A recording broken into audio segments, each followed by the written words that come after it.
Clavinova keyboard is unlike anything That was you've ever Have heard. You It's Heard, only compared it to- Pat Metheny.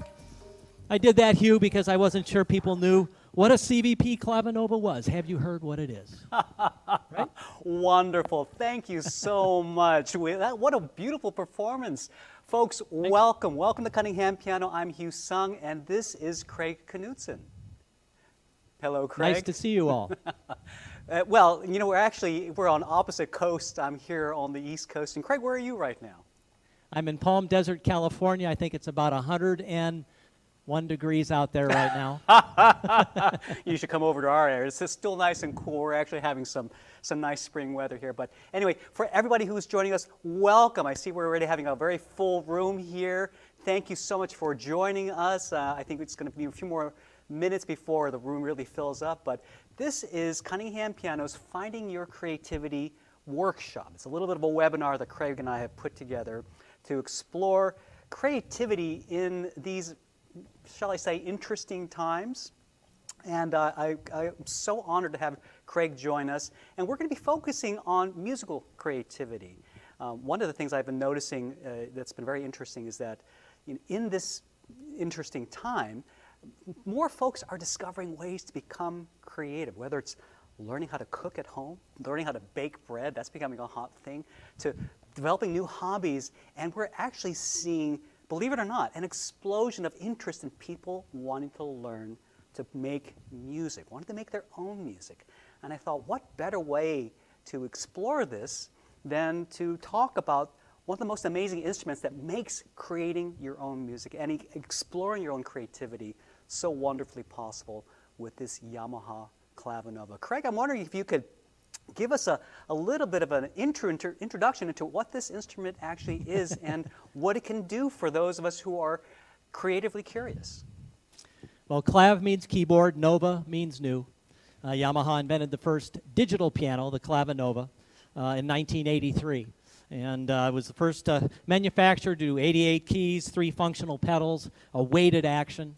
And so first and foremost, the Clavinova really is a piano. I'm going to push one button here and activate a Bosendorfer Imperial and play the piano.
Hugh, I did that because a good friend of the family that I grew up with in Minnesota, they saw a presentation I did a couple of weeks ago, and we're seeing all the bells and whistles and the whole thing, and she says, Craig, do you actually play the piano? And so I thought it was important to do a good piano-focused piece. That was Water Fountain by David Foster, if you ever saw the movie Secret of My Success with Michael J. Fox. It's always been one of my favorite pieces. What a beautiful instrument. And I think that's a great place to start because this is, at its heart, this is a piano. And actually many pianos, isn't it? It's not just, you were demonstrating some beautiful piano sounds, but there are multiple instruments that this instrument can actually recreate. Can you talk about that a little bit? Well, yeah. The piano is a high-definition, high-resolution recording of a 9-foot concert grand piano, and that's what I was doing there with all those weighted actions. There's other sounds that we can also sample, and later on today, I'll go through some of the other things that Yamaha's made. You know, Yamaha's the largest musical instrument manufacturer in the world. 1 out of 4 musical instruments made today are made by Yamaha. And so when I play the saxophone or the guitar or the trumpet, that's actually a recording of a Yamaha instrument that we put in the Clavinova, and I'll show you some of that a bit later. Now, this is a question I get from a lot of folks. When Yeah. they hear Yamaha, most folks first think of motorcycles. Yeah. And the question I get asked is, are they the same company? They seem to have the same name. Their logos are a little bit different, but are they the same company? Believe it or not, Yamaha's first instrument was in 1887. It was a reed pipe organ. It was around the 50s. They got so good at making the harp on a piano, that precision that holds a piano together, that the foundry that was used to make that harp, they realized they could make engine blocks in a very precise way. And so, yes, it is the same company originally. Actually, you know, I wish I could take my little Yamaha for a ride. This is a Yamaha right here. I think I will take this Yamaha, put this in motorcycle mode, and let me see if I can start it up. Hopefully I put gas in here. Let me see. And oh my gosh, I just realized this is the deluxe model. This is electric start. There we go. Let's take this Yamaha for a ride. This is a song called Joyride by Spyro Gyra.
I can't believe I did that.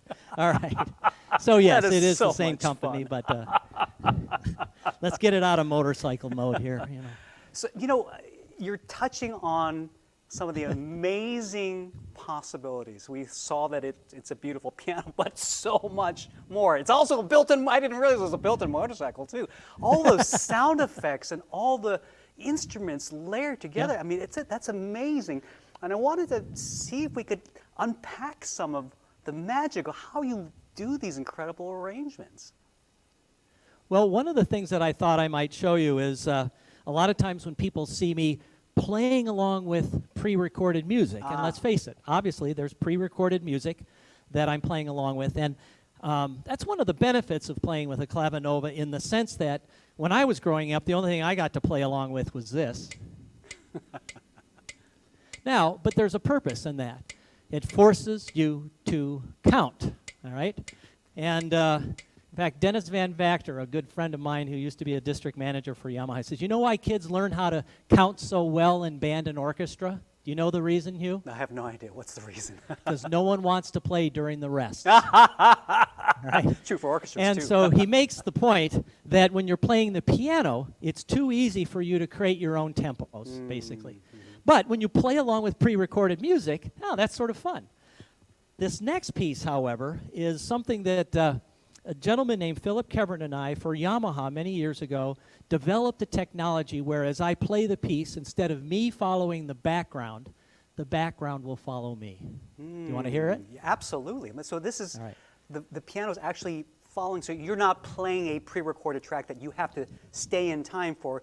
You can play any speed you want and play it differently each time, right? Yes, it's waiting for me to hit certain notes. If I don't hit those certain notes, it won't continue. All right. Amazing. So Okay. let me just play it here, and I think you'll watch carefully.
Oh, that was beautiful. Absolutely gorgeous. I could see that you were purposely stretching and you had absolute freedom. It's like the best chamber music I've ever seen. Amazing. Wow. So we call that cue time. And I'll show you later on, that's the exact same technology we use for a thing called follow lights. In fact, let me just show it to you since we're demoing the Clavinova. So I told you it's waiting for me to play certain notes, and in that case, of course, I was playing the notes in the course of performing the piece. However, look at this. Here's an arrangement, and this is a little technology that I was thinking of my dad. My dad had no interest of taking lessons, no interest in learning how to play the piano, but he did enjoy music. And with the follow lights here, lights showed him which notes to play, and if he doesn't play the right note, waits until he does. So watch this. This is Tenderly. So I don't know if you can see on the light here. This is just like cue time. It's waiting for me to play this note. You can see it on the It overhead lights up cam. the You see next that? one. There you go. The next one, right? And watch this. Wow. All right? If you hit a wrong note, let's do a wrong note. It's waiting for certain notes. If I turn on the score, you can actually see which note it's waiting for. But this is very similar to cue time. Cue time, I'm not following lights. I'm reading music, and in the course of playing the piece, I might hit those lights. But here, there is no music other than the score, and you're following the lights, and it's following you.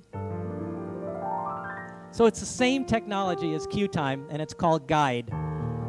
The Clavinova is the only digital piano on the market that has a system that waits for you rather than you having to follow it. And we use that with cue time and follow lights. Now, that's something you can actually create on the instrument, right? You can actually create these guided pieces. So if a teacher, Yes. for example, wanted to create this sort of interactive piece for their students, they could actually create it on the Clavinova, and then the students themselves can have the joy of not just knowing that they're playing the right notes, but also having these quote-unquote musical rewards. As you were showing when you played a certain note, then we had some extra things filling in to kind of show that you did the right thing. That's talk about a musical incentive.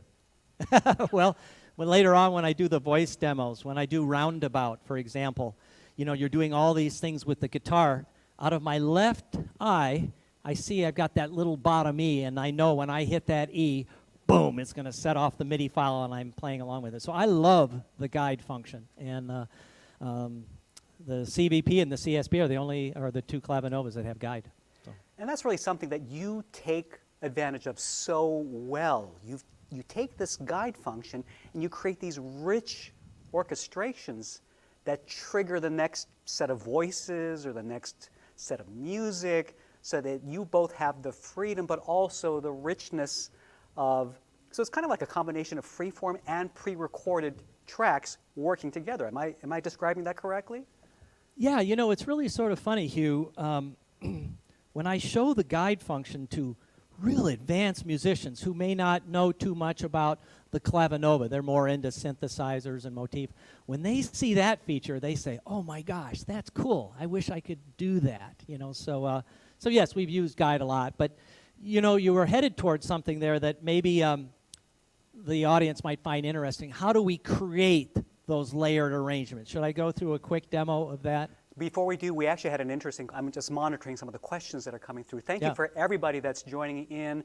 Great question from Lana, who just joined in. She's asking, what model Clavinova is this? This is a CVP 809 GP white, complete with the slow close fallboard. And it's the first one of these. I've got it about 2 weeks ago. Normally I wouldn't have thought white in a piano, but it really makes it easy to see the buttons, and I sort of like it. And this is a grand piano design, but it's available both in a grand piano and in a console model as well, right? And also polished ebony, which is the one that most people like. But all right, so let me do a multi-track arrangement here. This is a song called Sonata. If you're a Mannheim Steamroller fan, let's watch the screen. I'm just going to record one track with the electric piano here. So this is an electric piano. Let's just play it here. I won't shut off my mic. So the reason why I don't need to shut off my mic is it's not recording the sound. It's recording keystrokes. It's recording which notes I'm playing, the order in which I'm playing them, and how long I'm holding down the notes. And when I play it back, check this out. Score, record. Look at this. There's the notes that I played. All right. So now, while this is playing back, let's switch the sound to a harpsichord. And then I'm going to go from track 1 to number 2. So we simply go to 2. And then like a sandwich, while the first part is playing back, I'm going to layer on top of that the second part, in this case the harpsichord. Starts recording when I hit a key. Watch.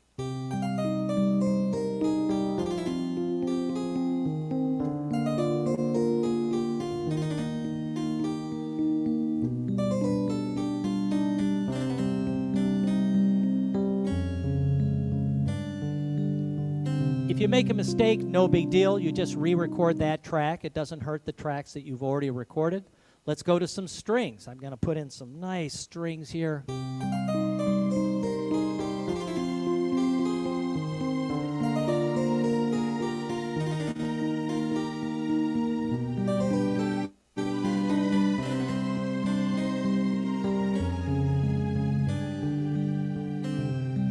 You can do this up to 16 different channels, 16 different parts. Let me just do a couple more. How about a nice bass line here? And that sounds like this.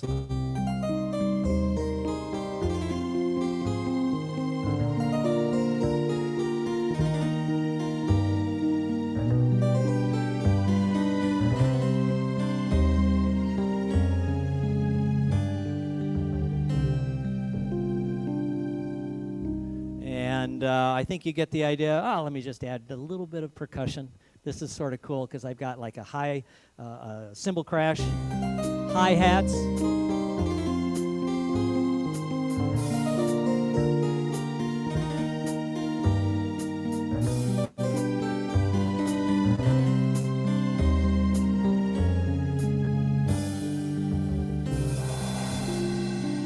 And a little bell tree. All right. So the idea is, Hugh, that simply, again, when I was learning how to play, this is all I had. But instead of playing along with that, why not play along with all of these great accompaniments?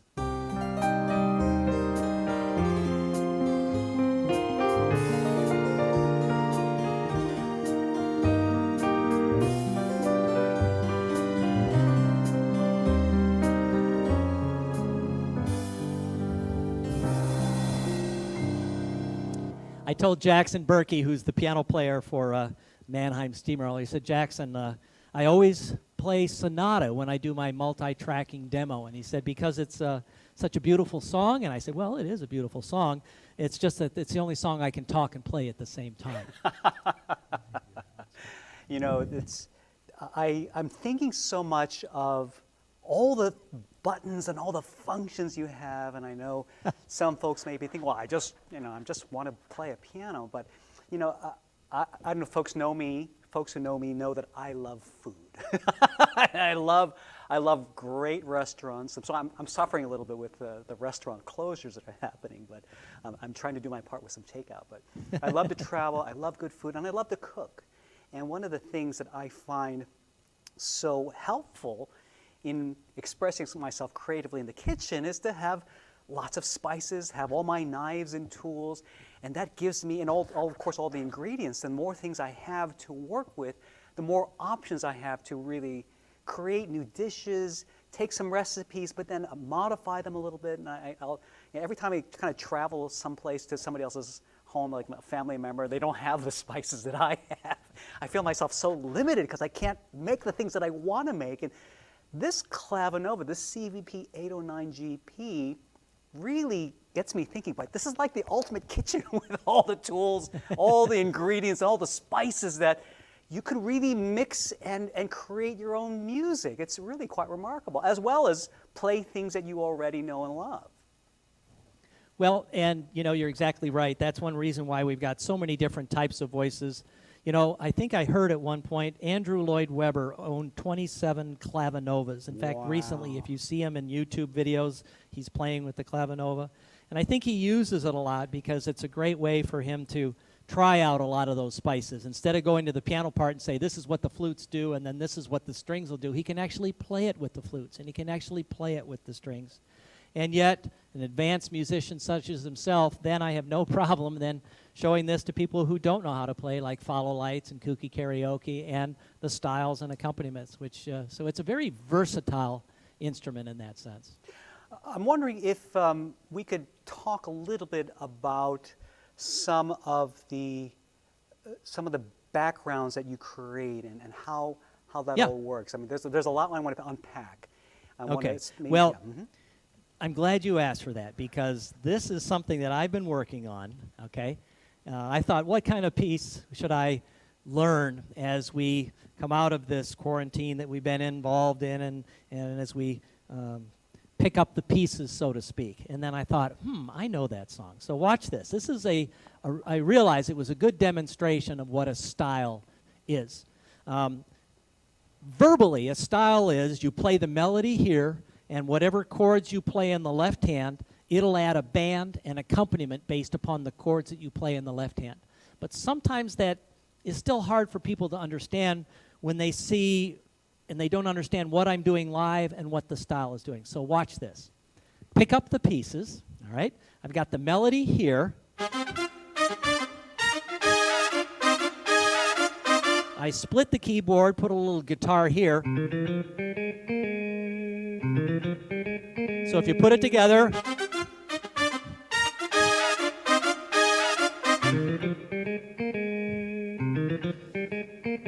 now I'm going to play exactly the same thing with a style. The style is called jazz funk. I'm going to play an F minor 7. Here we go.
believe I did the whole thing. That I left my is mic on the whole time. amazing. Don't worry about the mic. Oh my goodness, that sounds incredible. Now, so I want to break this down a little bit because We got to pick up the pieces. I was looking at your hands moving not just on the piano keys but on the buttons. I'm wondering if you could take a moment to explain the different sections, because Yes. that style was, you were doing some amazing things, and we're hearing different instruments. You started Yeah. with 3, but then you changed your instruments, and then you changed Right. the rhythm, the band changed, then you added the instrument. right. I mean, so talk a little bit about that. Here we go. Okay. So, the style, I'm going to switch to a style here called jazz singers. And the easiest way to think of a style is, first of all, and most important, is just the rhythm part. So we've got a drummer here, all right? So let's listen to the drum. Nice little swing here, right? All right. Now, a drummer's not going to play the same thing over and over. If I hit the fill in, he adds a little variation in there, which is sort of nice. And just like telling a story, the A pattern is the simplest. That's very simple on that one, all right? B pattern. C is a little more advanced, a little busier. And when you get to D, the most busy. All right. So that's the rhythm part. If I turn on the accompaniment button, then the Clavinova is waiting for me to play a 3-note chord. And if I give it that 3-note chord, in addition to the rhythm, thank you, drummer, it'll play the rest of the band. Here we go. Now, there's a lot going on there. I'm going to mute everything out. Let's just subtract these out. So there I've got the rhythm. Here's the bass line. Guitar. Now this is where it gets interesting. If I switch chords, the drummer still plays what he's doing, but the rest of the band transposes to whatever chord I play, in this case an F. In this case a G. In this case a C minor. In this case, a G13. You can get some pretty fancy chords here. And then, as Hugh was mentioning, I could start with an introduction. So let's say I do a C chord with one of the 3 introductions.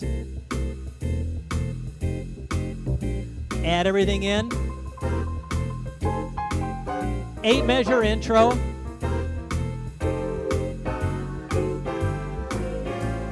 Play the melody.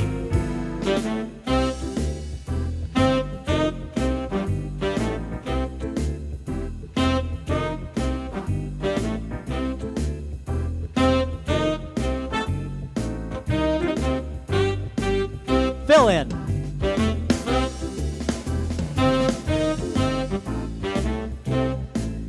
D gets really advanced.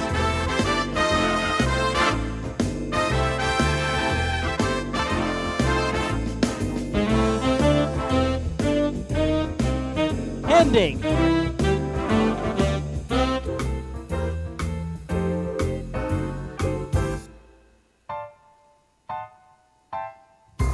So that's one of about 1,500 styles.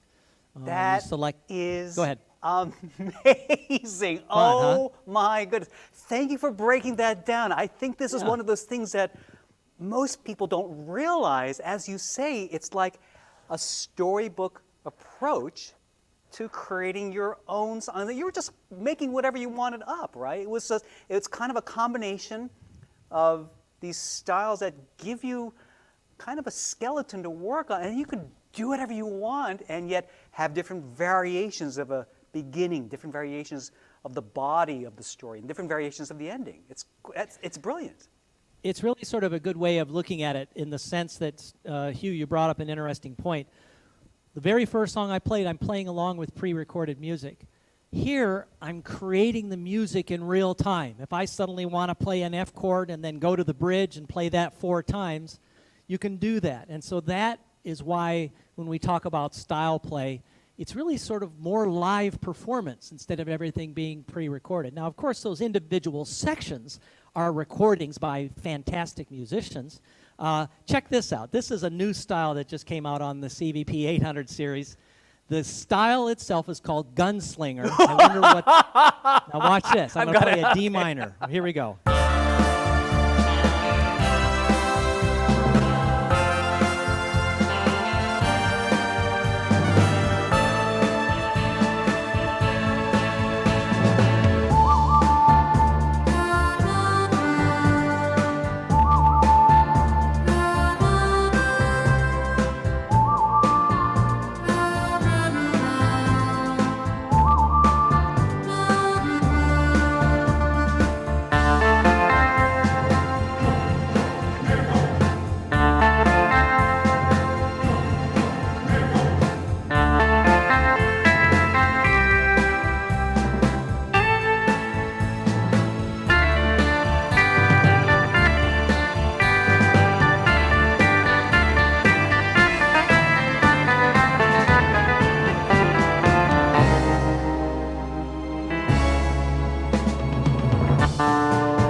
Had to throw that in. But so styles. Now let me show you. I didn't tell you I was going to do this, Hugh, but this one I absolutely adore. Let me remember where I put it here. This is in prep, and yes, this is a simple style called Angel's Son. Watch this. Watch this.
So just poignant styles for whatever mood you might be in, and for some reason I felt like a little Eleanor Rigby. I was noticing that you were, and we saw the song sections kind of on the far left there. Yep. But I was also song noticing, here. Yeah. Style here. Okay. Yep. But I was noticing that your hand was also moving kind of to the right. There was a couple of buttons on the right. Yeah, Yes. that section over there. Yeah. And that seemed to change the sounds. Can you talk a little bit about that right section of buttons? Yeah, if you get above me with your camera, by the way, Hugh Sung is switching cameras from Philadelphia. This is so cool. I'm not doing the switching. I'm doing the switching for you. There you go. All right. So basically, the style section we just finished with over here is over here. So these are the 3 intros, the 4 variations, and then the 3 endings. And then you select the styles here. What you were noticing is I was selecting these buttons here. Think of these like in your car stereo, when you have your favorite radio stations, you're not going to dial it in manually every time. You're going to find your favorite station, and you're going to memorize it. And that's exactly what I've done here. So what I did is for that one, I had the beginning, and when I got to that bridge part, I just put them in the right order, and I call this up as one bank, and that whole thing is just Eleanor Rigby. And you can kind of program what you want saved in those, I guess we call them registration banks. Is that correct? Yes. Yeah. Very similar to what was going on years ago with organs, where they had all those tabs that you push down. Yeah. They're called capture action. Here it captures, takes a digital picture essentially of the location of everything on the piano. So if you want to play a certain song, you just call it up and hit the first button and you're off and running. Yeah, I have a quick question from Mario, who's asking, what is the extra pedal and the mouse for? Oh, okay. The mouse, I think, is just something else, but the pedal is something interesting. I wonder if you could speak to that. Right. I've got the mouse here to start and stop the Zoom meeting, so that's the only reason why that's there. And but this is very important down here. This is an expression pedal. If you're going to play organ sounds, for example, and that's what I grew up playing. First instrument I ever played was a jazz organ. Hammond B3 was the name of it. And organ sounds do not have expression normally. It's either on or off, and the only way to get volume is with something like this. So check this out. I've got, in fact, check out the picture here, Hugh. This is me in front of my Hammond. Oh, that's great. Is that you? B3 with my wow. Justin Bieber hair. I love it. So that's the B3. Now, if you look at the screen of the Clavinova, I essentially have the same thing here. Drawbars are built right in. Oh, Let look me at switch that. this to the screen of the Clavinova. Come on. And Yeah, we're projecting the, so this, you have actually a touch screen. there it is. And then you can control, there you go, there's the screen. Yeah, and so here I can... You can actually, so you're actually touching the touch screen and changing the drawbars? That's amazing. Changing the drawbars. And then now watch, get the shot of the pedal. Watch this.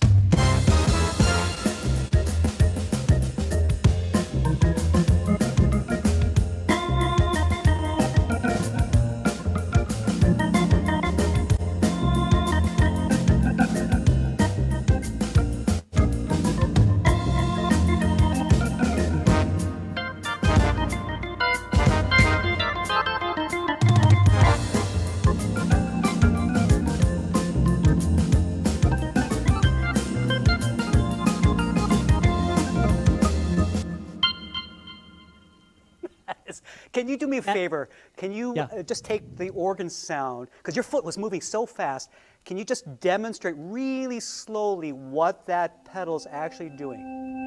Ah, look at that. I'm sorry, do it again, please.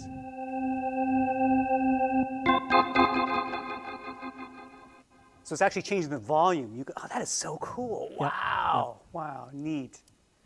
And it's fun having those drawbars in there, and does bring back good memories.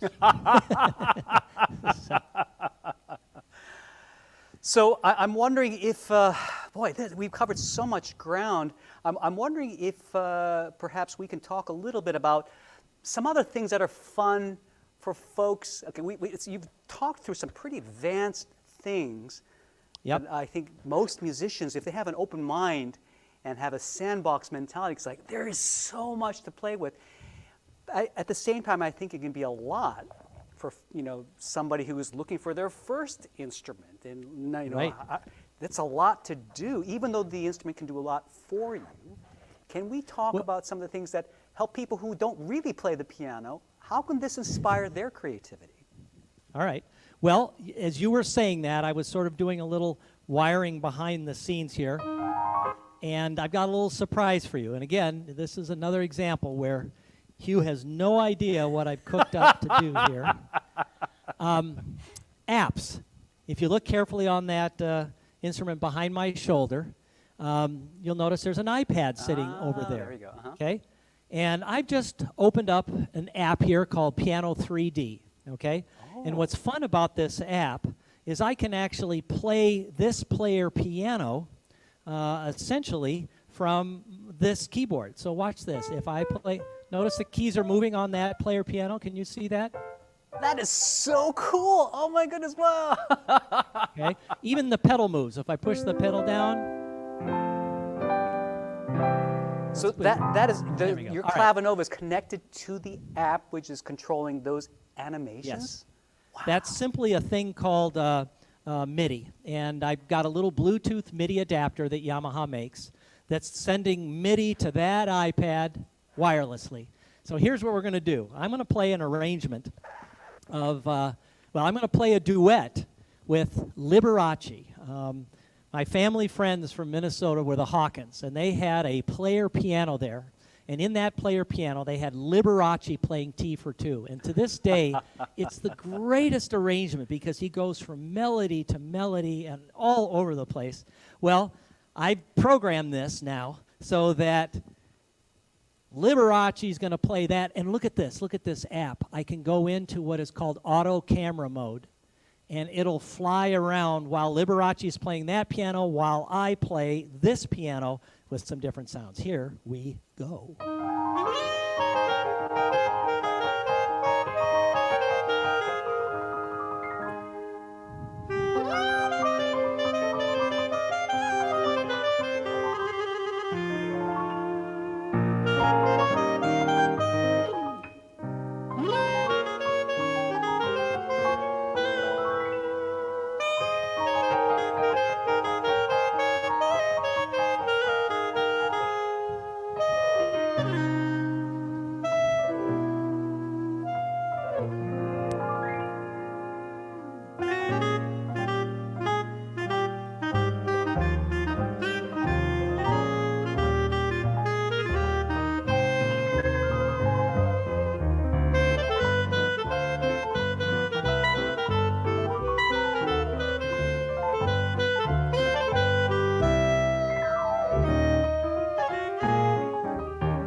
So, wasn't that a great arrangement? That Liberace, is man, that was so his heyday. delightful. Oh my goodness. Fun. So let me shut off the app. Now we have other apps. We have a thing called Visual Performer. Visual Performer allows you to play notes on the keyboard, and it creates graphics, which are sort of fun. So watch, when I play certain notes, it creates graphics on the screen. I can switch to other different patterns. Let's say I want these circles instead. Just to make things fun for kids and adults when they're learning how to play and get some more visualization. Now talk about creativity. I mean, this is where you're painting pictures and making music at the same time. Good way of saying it. Yeah, that's the whole, isn't that the essence? It's having fun. I think sometimes we forget that fun is a huge element of inspiring. If you're not enjoying it, you know, what's the point? But here you're infusing musical ideas with other senses and other technologies. It's so cool. So Agreed. wow, so much. That's amazing. I know you've got another really fun thing. I'll make a confession. I can't sing. I'm the world's worst singers. And everybody keeps telling me, oh, everybody can learn to sing, but don't get me near a microphone. I don't mind speaking, but singing, I don't know. I'm wondering, now we've talked about the instruments, but this is also, believe it or not, a vocal instrument, isn't it? I think Craig is getting this set up over here. Let me see. There we go. 1, 2. There you go. Yeah. Yes. I used your intro to go ahead and load something else. I mean, that's the other thing. You can connect a microphone to this. And Yes, you could certainly and- sing along with songs. And as you can hear, there's a little bit of that karaoke type of reverb. But I think there's more that you can do than just simply hear your reverb with your voice, right? Yes, I'm stalling a little bit more because I'm looking for it. I changed my mind in the middle of that. I've had, believe it or not, in Korea, I've had a few experiences of going to a karaoke bar, or what they call, what they call that. Well, anyway, and so Right. it was embarrassing, totally humiliating, but lots of fun, And even though I'm somebody who is really shy about singing, you can kind of bring that to your home and maybe get inspired to sing along with your piano. Oh, yeah, Well, baby. Craig, are you okay? What happened to your voice? A little Barry White. I love doing this part. I can't sing, though. Neither can I.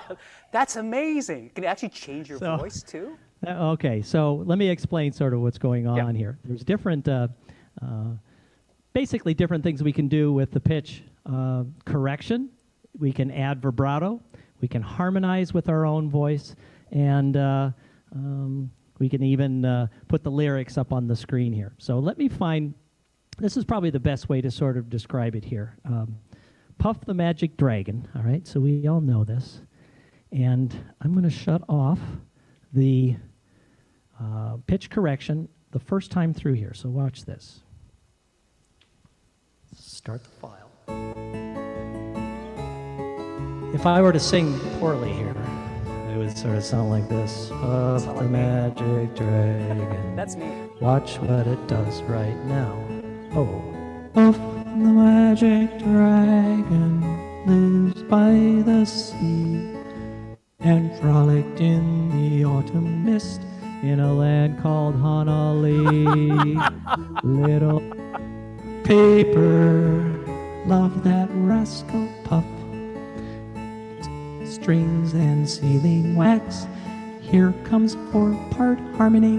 Oh, Puff the magic dragon lives by the sea and frolicked in the autumn mist in a land called Honolulu.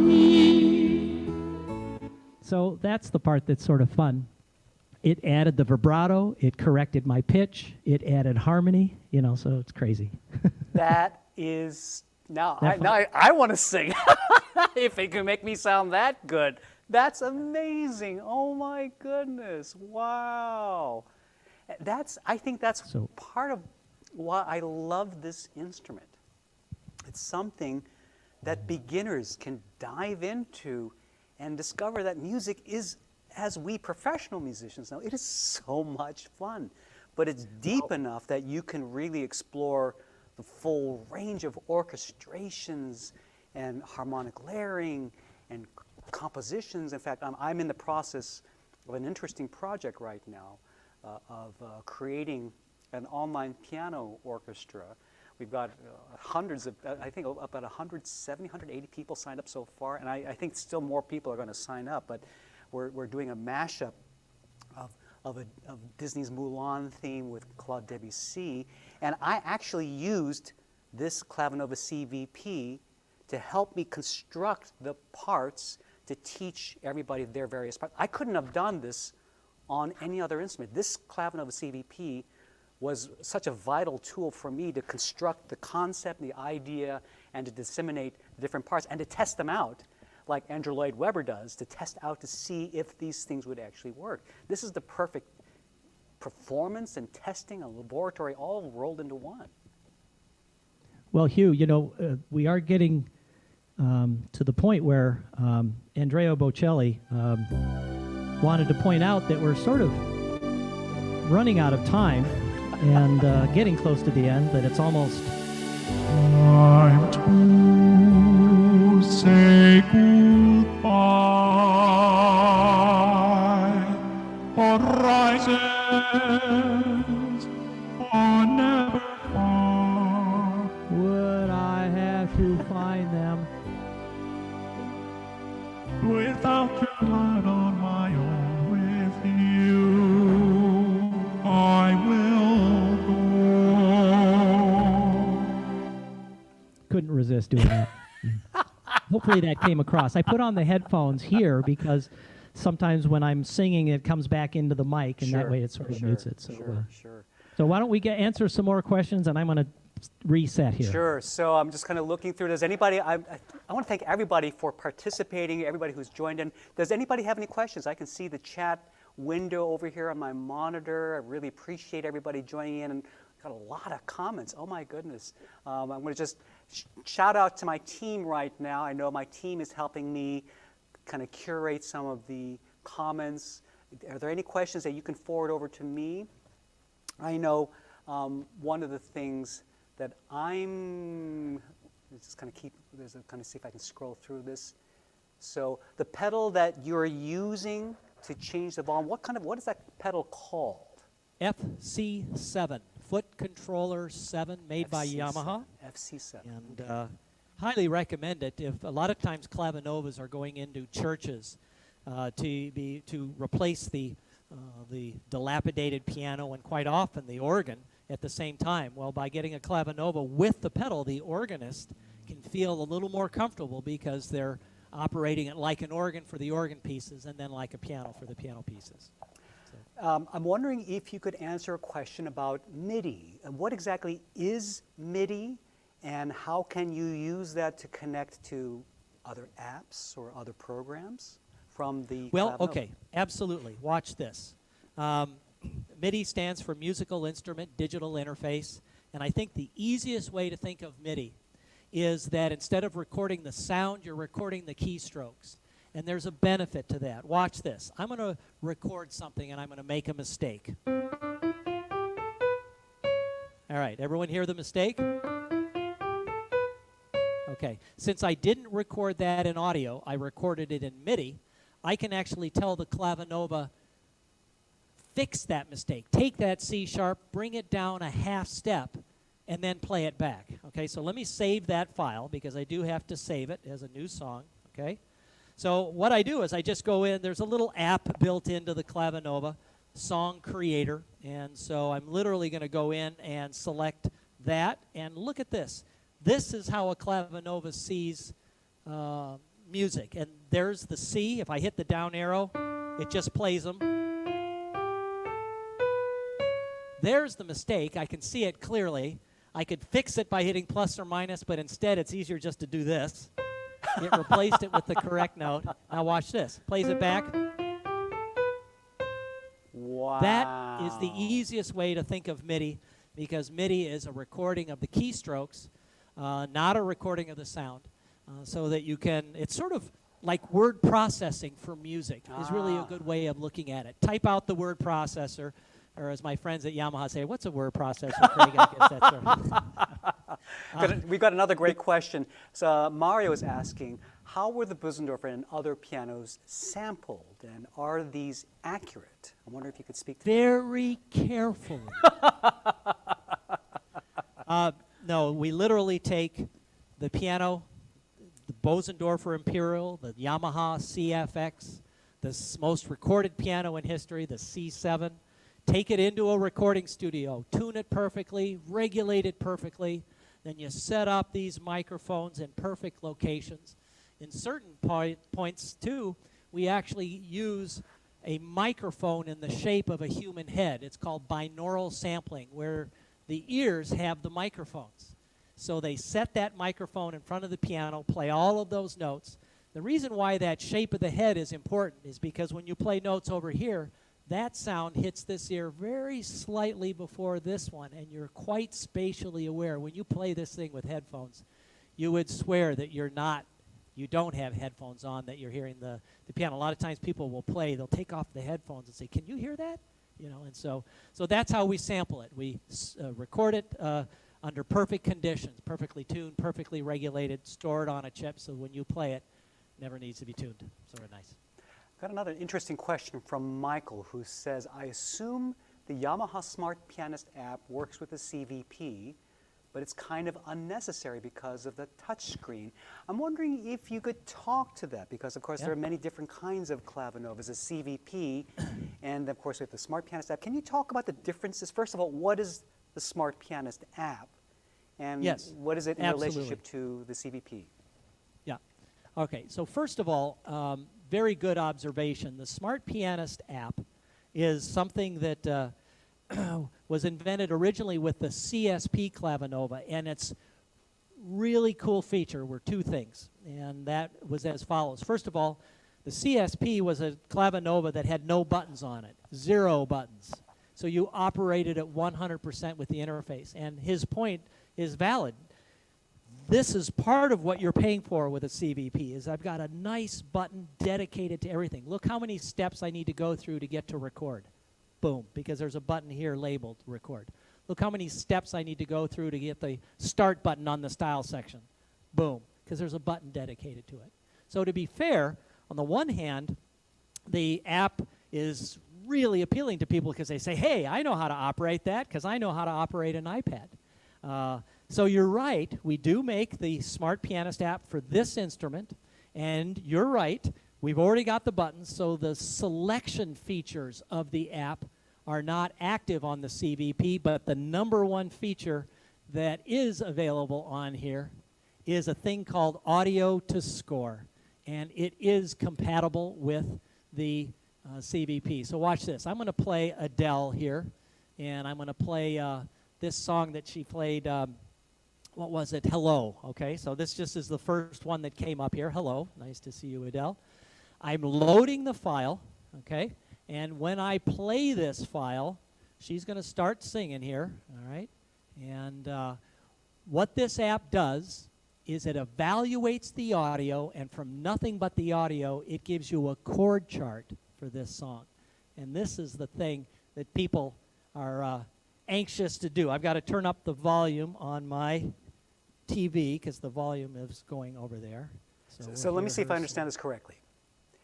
This is an app that will take an audio song file and actually create sheet music by recognizing the Let me back sound up. of it? Okay. The first one I want you to see is this. Okay. The first one that it created is a chord chart. Now look at this. F minor, A7, E flat, D flat. It created a chord chart. Wow. Nothing but the audio. It even separated the measures. I still don't know how the engineers did that. But Hugh, you make a good point then. If you don't read chord symbols like this is the same data written out as sheet music. Okay? Now these are just block chords, just like the chord symbols. If I read music here, but where it gets interesting is you have 60 patterns to choose from. Instead of doing block chords, let's do an easy arpeggio, and then we'll follow the lights, all right? So watch this. It's actually... That is amazing. Oh my goodness, wow. Now, if you don't know how to read chords and you don't know how to read music, the lights are you can see the activated. lights showing you how to play those chords, how to play those notes. Yes. It's sort of like Guitar Hero, okay? So when I see these lights, the idea is, well, just like follow lights, you can either use chord symbols, use the sheet music, or use the lights to play along with your favorite songs that are already in your phone. That is amazing. So you don't have to just learn songs out of a John Thompson book. You No. can just start learning from the songs that you love. You can start with your own library. That, talk about creativity. Just kind of a little aside, that's a personal passion of mine. That, yes, as a traditional pianist, I was brought up in a very strict school of technique and tradition. But for my adult students, I love teaching them from a point of passion where I ask them the most important question is, what do you want to play? Because when they start to say, well, I want to play X, Y, or Z, this instrument makes that possible. You can play whatever you want to play and start learning to play from that rather than some esoteric exercise which you don't even know where that's going to lead, right? But this is something where you can get started, learn to play your favorite songs, and you've got all the tools to teach yourself to learn between the app and the instrument. This is so much fun. True story. I was in a really important meeting with a university, music school at the university level, and we were sitting in there with the dean. This was in the early days of this app, and we had a little moment before we were getting a little tour, and I said, by the way, do you have an app called Chord Tracker, which is the precursor to Smart Pianist? And Chord Tracker is still available if you want to have that. And he says, no, what's it do? I said, well, it evaluates the audio of any music that's in your iTunes library or in your Droid's music library. It evaluates the audio, and it'll give you a chord chart and piano accompaniment score for that. And he goes, will it work on classical music? I said, let's find out. So we got out the phone, and then it showed all the chords to some classical. That guy went from very professional, and we had a great meeting. He was bouncing off the wall saying, I can't wait to show all of my students this because it's so cool. Yeah, so and that's the thing, Chord Tracker. This is great for teachers to teach students, right? Yeah. This is great for students to learn on their own. I mean, the education, the creation possibilities, just amazing. I got another question. Okay, two more questions. They're asking about the wireless dongle. Michael is asking about the wireless dongle. What can you talk a little bit about what he's talking about and when a wireless Wi-Fi dongle? Well, there are a couple of different Wi-Fi connection possibilities. Can you talk a little bit about that? Tell you that we could go on for a while on that, but let me just tell you something that I just discovered yesterday. And what happened here is what just happened. I've got a Bluetooth adapter for MIDI. Remember I used that Bluetooth adapter, that wireless, some people call it a dongle, that connected the piano to the 3D piano app. Remember that? Oh, okay. So you were connecting to that wirelessly. I was. Wow. In this case, I used Bluetooth MIDI also, and it did send the MIDI data. Just found out today that the new app flashed up a little message, and it says, if your instrument has Bluetooth audio, be sure to connect this iPad to the audio of this instrument. I went to Bluetooth. I went to audio. I connected Bluetooth to the iPad. So all of a sudden, Adele, rather than going through the TV like I was messing around with, it was going through the instruments and the sound system of the Clavinova. So it was sending MIDI wirelessly and then Bluetooth audio wirelessly. I have to put that on Piano Pros because I wasn't aware till today that it could do that. That is so cool. We've got a couple more. Best way to learn something is to teach it. That's right. Got a couple more great questions. Dean is asking, and they're two very similar questions. Dean is asking, how does the piano compare to an acoustic from a pure pianist's perspective? And maybe I can jump in on that a little bit too. And Michael is asking, this is kind of a related question, what's the key action for the CVP? Is it the Grand Touch 3? Right. Well, first of all, I'm not the piano player that you are. There's my only joke. Because I grew up, as you saw, playing the organ. I've learned to really appreciate an acoustic piano, and there is nothing like sitting at a piano that's speaking for itself. You know, sitting down at our NAMM trade show and playing fine pianos, it really is an amazing experience. And I've got a beautiful piano sitting in that other room right now, which is one of my prized possessions. But the simple fact is that I spend 90% of my time here because of what I can do. I can multi-track record. I can play it with headphones. I can do all these things. So they're just different, you know. But you can continue the answer this regarding the action. This is the finest action we've made so far because it also has counterweights in it. It's the first Clavinova we've made When you add counterweights, that's because those hammers, which are really big down here and really small here, tends to make those lower notes harder to play at softer volumes. By adding true counterweights in here, it makes the action more even to play, just like an acoustic piano. So real wood on the inside of the keys, synthetic ivory key tops.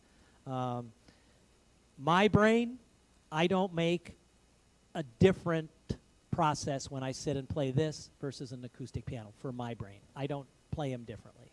Now you may, I'm sure Hugh, have a different opinion. I think you're touching on a very important point where it depends on what you want to do. And I have a confession to make, okay? Okay. I'm going to hit record, MP3. I can make MP3s directly in here. I've got a confession. So here's a confession. I've been asked by several very important companies, musicians, to make recordings. And many times, and even before the situation we're in now, I've done a lot of recording remotely, believe it or not, because maybe they needed a track really quickly. Now, of course, I'm a pianist, and I play acoustic pianos in acoustic concert halls all over the world. And that's part of what I do. But I'm also a recording artist, okay? When I'm performing live, and again, it depends on the situation. I'll give a couple of examples. So if I'm playing in Carnegie Hall, there's something glorious about playing a real grand piano in an acoustically gorgeous space. That's actually pretty rare to find both a piano that's in great condition, that's really well tuned, and a space acoustically that can accommodate all that. When you have that, it's wonderful, okay? Now, then there are situations where like I've done outreach programs for orchestras, where educational things, where we're going into a library that's not designed to accommodate an acoustic piano. And even if we brought an acoustic piano in there, it would sound terrible because the walls are, they're not reflective in the right way. It would sound awful. And that's a situation where bringing a digital piano actually sounds better. And then recording, okay? Again, if you have a certain situation where you have the right space and the right microphone, the right engineers, that's great. It's a wonderful acoustic experience. Practically, when I do a lot of these remote tracks, and I won't drop, I won't drop names or company names, but when I've been asked by these major corporations or these major artists to contribute tracks, I use the CVP because it's faster for me and the piano is perfectly in tune. And I've sent these tracks, and I haven't told them whether it was a real piano or not, unless I tell them. They don't know. And in fact, I've actually fooled a couple of other people where I play the video of me playing an acoustic piano, but I've actually recorded it on a digital one. Nobody knows the difference until I actually reveal it. And so there's something to that. So I hope that answers, that's a really great question in terms of comparing an acoustic from a pure pianist perspective. I'm about as pure a pianist as you can expect, but I'm also open-minded enough to know that and flexible enough to know that I can use an acoustic piano in certain situations, okay? In other situations, there are distinct advantages that a digital piano gives me. And in particular, I think what you were covering with all the creativity and the tools that we have that go way above what a piano by itself can do with the orchestrations, the accompaniment and the styles, and even the teaching capabilities.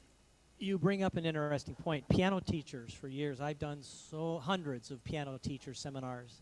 And basically in that situation, most piano teachers that can afford it have both. And the analogy I use, it's like, how many ovens do you have in your kitchen? You've got the convection oven, I call it the acoustic oven.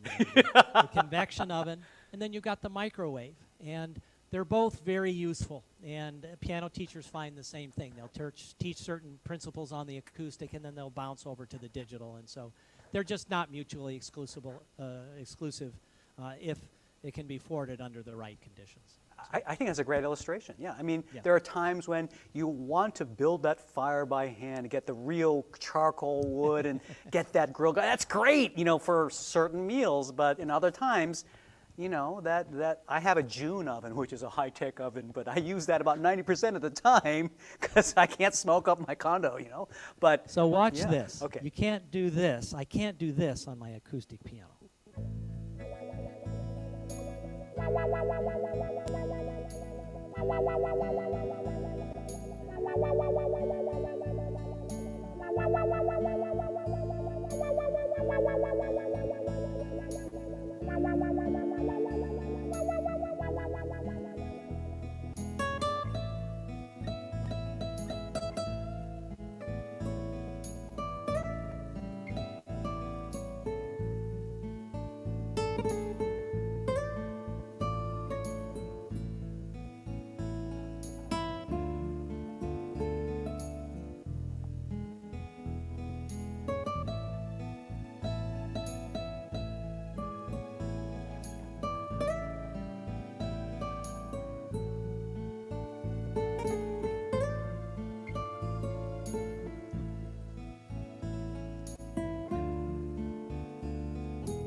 Between the Chiclets gum, between these two little lights, oh, that's an old Steve Martin reference. But anyway, I had the guitar up here.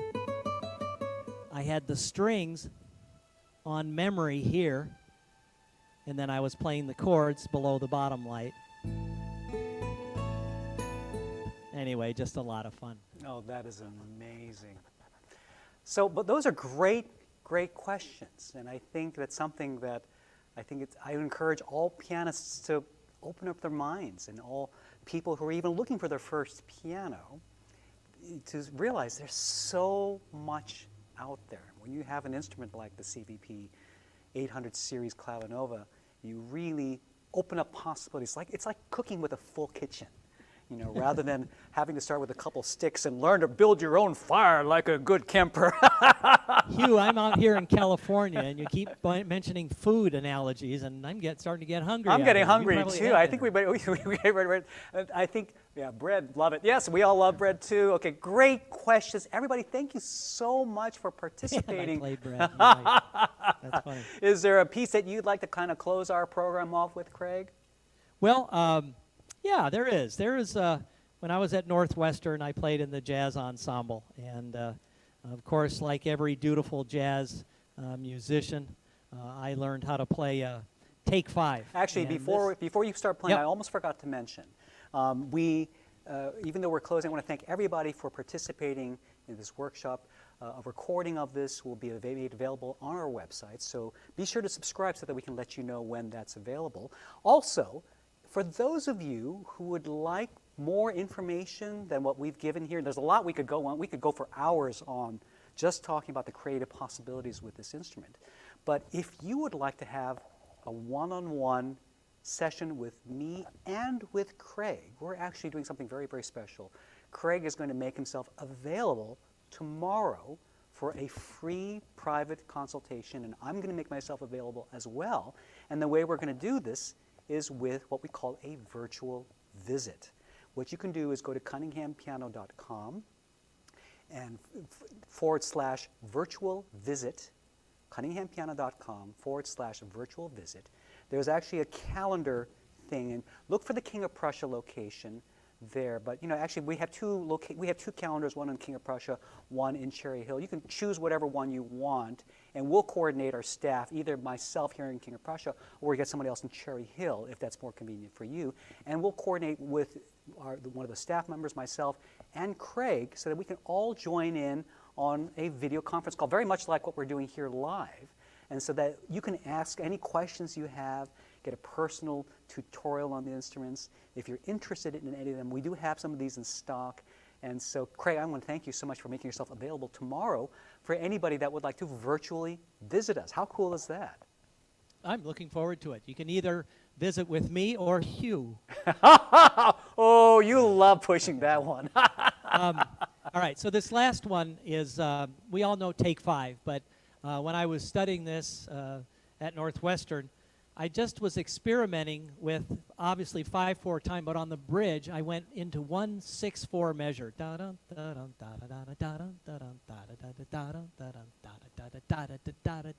Yeah.